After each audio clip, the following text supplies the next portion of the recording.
Halo sahabat Mechanical Engineering, selamat berjumpa dengan Gusti Mechanical Channel. Channel ini sifatnya hanya sharing saja yang memuat materi dasar tentang Mechanical Engineering yang nantinya sahabat akan dapatkan di bangku kuliah. Harapannya semoga channel ini bermanfaat untuk para sahabat semua.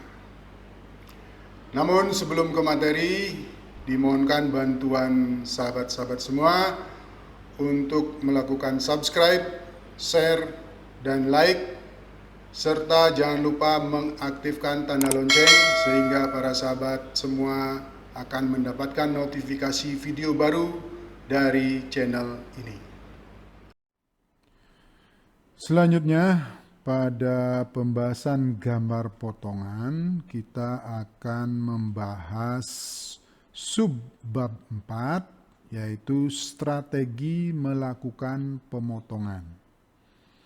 Ya, bagaimana strategi kita untuk melakukan pemotongan. Nah, strategi ini itu berkaitan dengan info penting yang ingin diperlihatkan pada gambar potongan.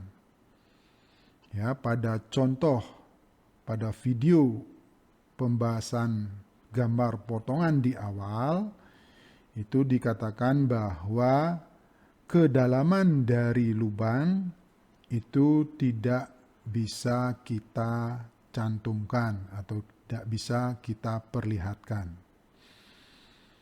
Nah, kemudian agar pada gambar potongan itu informasi kedalaman daripada lubang tersebut bisa kita cantumkan, maka kita memerlukan strategi untuk melakukan pemotongan.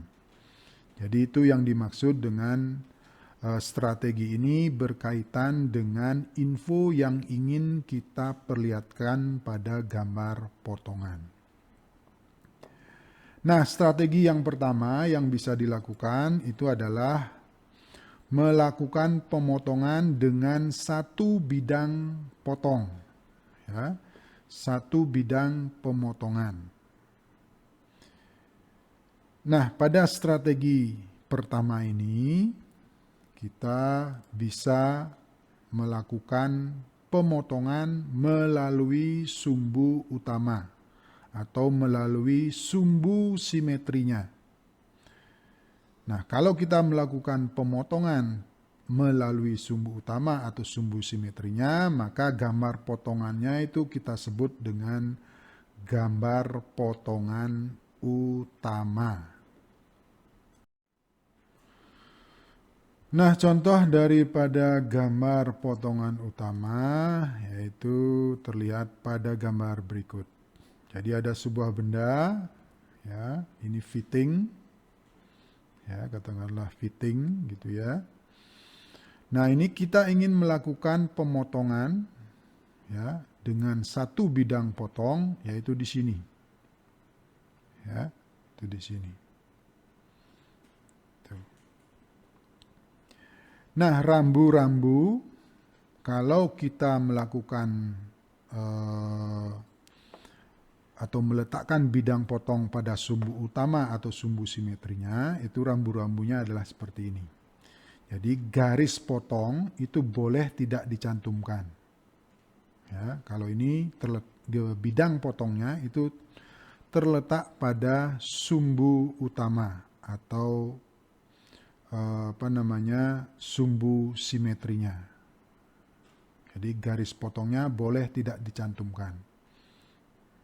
Nah, namun gambar potongannya harus dekat dengan gambar pandangan. Nah, ini adalah gambar pandangannya. Nah, kemudian gambar potongnya atau gambar potongannya, gambar potongan utamanya itu harus dekat-dekat dengan gambar pandangan. Nah, kemudian letaknya itu di bawah, ya, letaknya itu di bawah, itu artinya bahwa letak gambar potong menunjukkan arah penglihatan. Jadi, tanda panah penglihatan itu kalau dibuat, maka arahnya itu ke atas. Jadi, mata kita berada di bawah. Maka karena mata kita berada di bawah, maka gambar potongnya itu terletak di bawah. Nah, itu rambu-rambu tambahan kalau kita membuat gambar potong utama. Nah, strategi kedua dengan menggunakan satu bidang potong, yaitu meletakkan bidang potongnya itu pada sumbu yang tidak utama. Nah, contohnya adalah seperti ini. Jadi bidang potongnya kemudian digambar dengan gambar pandangan, maka bidang potongnya itu diganti menjadi garis potong. Ya, seperti ini. Nah, ini Anda lihat, ini lengkap karena kita melakukan pemotongan di sumbu yang tak utama. Jadi garis potongnya itu harus ada. Ya, bagaimana cara membuat garis potong sudah dijelaskan tadi. Kemudian dilengkapi dengan tanda panah yang mengidentifikasikan arah penglihatan. Kemudian diberi label. Ya, itu diberi label. Nah, ini artinya kita melakukan pemotongan persis di garis potong. Jadi benda ini seolah-olah digergaji di garis potong ini. Kemudian karena arah penglihatannya dari bawah, maka bagian benda yang bagian bawah ini itu seolah-olah kita buang. Kemudian sisa benda yang bagian atas ini kemudian kita buat gambar pandangannya, ya, gambar pandangannya, atau lebih tepatnya adalah gambar potongannya. Sehingga gambar potongannya itu akan menjadi seperti ini. Nah, rambu-rambu kalau kita membuat strategi B ini melalui sumbu tak utama di sini, maka garis potong itu diperlihatkan seperti yang dibilang tadi. Ya. Nah, dengan menggambar garis potong lengkap dengan tanda panah dan label, maka sebenarnya gambar potongannya itu boleh digambar di sembarang tempat. Tidak seperti kasus tadi, yaitu yang melalui sumbu utama. Harus dekat-dekat dengan gambar pandangannya. Nah, kalau ini, kalau kita membuat gambar garis potongnya lengkap dengan tanda panah dan labelnya, maka gambar potongannya itu bisa diletakkan di sembarang tempat. Tetapi sebaiknya, ya, itu gambar potongan tetap berada dekat dengan gambar pandangan. Ya, tuh. Kenapa seperti itu? Agar pembaca tidak mencari-cari terlalu lama gambar potongannya letaknya di mana. Nah, strategi yang kedua itu menggunakan 2 atau lebih bidang potong, ya, atau bidang pemotongan. Nah, contohnya adalah seperti ini. Jadi ada gambar pandangan, kemudian garis potongnya itu atau bidang potongnya itu ada 2. Yang pertama adalah ini, kemudian yang kedua itu adalah ini. Jadi membentuk sudut, ya. Jadi membentuk sudut. Nah, kemudian garis potongnya itu dilengkapi dengan mempertebal ujung-ujungnya, kemudian persis dibelokannya juga dipertebal, kemudian diberi tanda panah sebagai arah penglihatan, kemudian diberi label.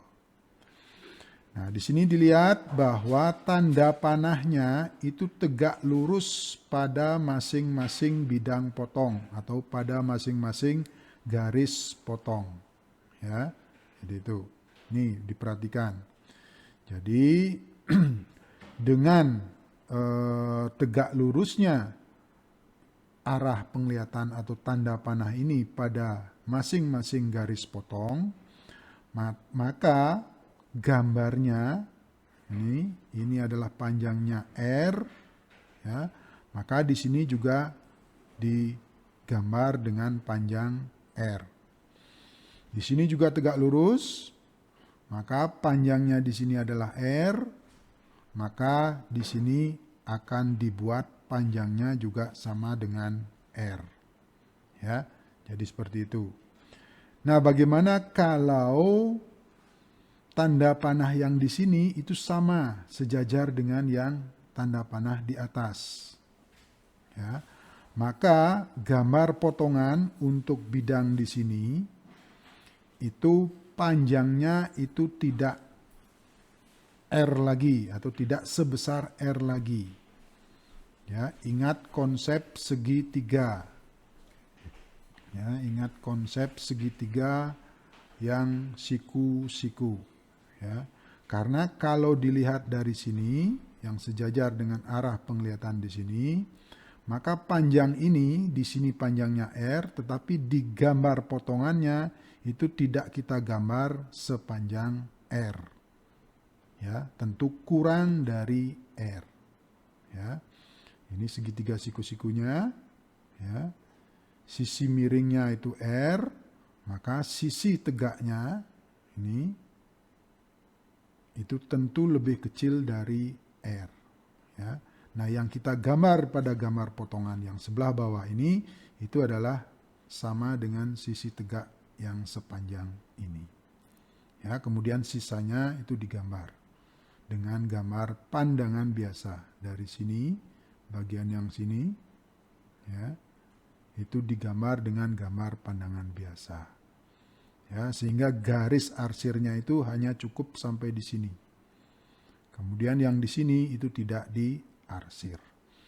Nah, hati-hati nanti di dalam menempatkan tanda panah. Nah, strategi berikutnya dari menggunakan 2 atau lebih bidang potong yaitu dengan disebut potongan meloncat. Nah, jadi bidang potong itu ada di bidang di sini.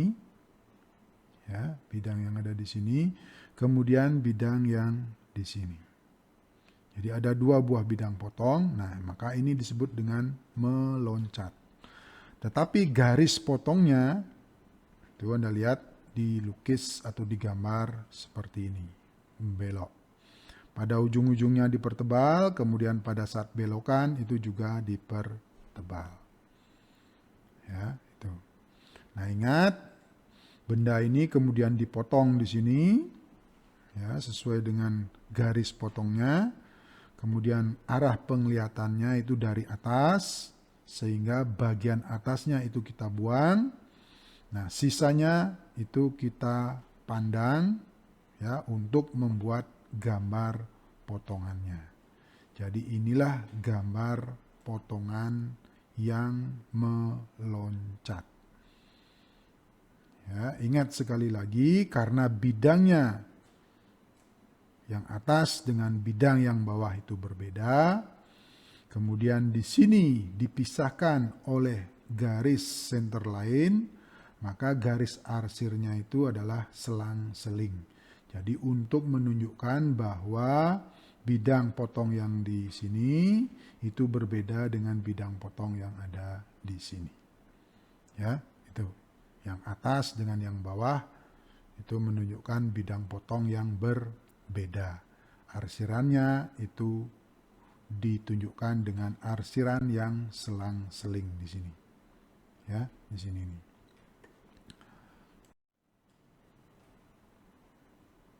Nah, kemudian strategi yang ketiga dari menggunakan bidang potong 2 buah bidang potong atau lebih, yaitu potongan dengan bidang-bidang berdampingan.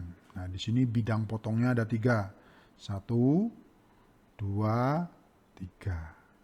Bidang potong 1, bidang potong 2, bidang potong 3. Kemudian arah penglihatannya itu dari bawah. Nah, gambar potongannya akan terlihat seperti ini. Ya, untuk penjelasannya itu penjelasannya sama dengan yang tadi, yang sebelumnya. Demikian pembahasan materi untuk kali ini. Jika para sahabat ada komentar, pertanyaan, saran atau ide, silakan ditulis di kolom komentar di bawah. Diucapkan terima kasih banyak untuk sahabat semua. Sampai bertemu kembali pada video selanjutnya.